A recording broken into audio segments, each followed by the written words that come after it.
Welcome to the Slop Temple. We pray this video helps. You start by protecting the original, duplicate the background layer and work non-destructively. Next, select the paint region precisely using Quick Selection, Select Subject, or the Pen tool so you limit color changes to the paint only. Once selected, convert that selection to a layer mask on your duplicate layer. This confines edits. Make sure to refine the mask edges with Select and Mask.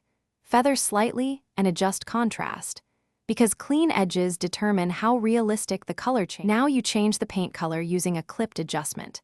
Add a hue/saturation adjustment layer above the mask duplicate and clip it so it affects only the paint.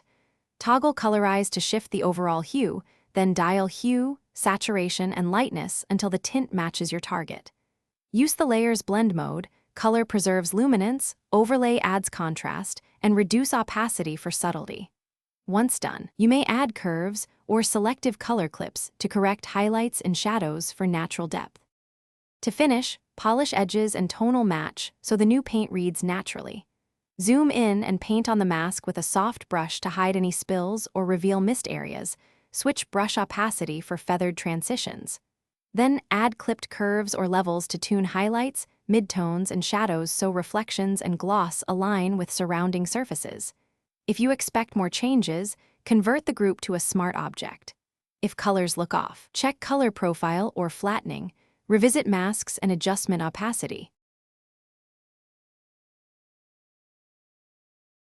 Thanks for watching. Consider subscribing if we helped you.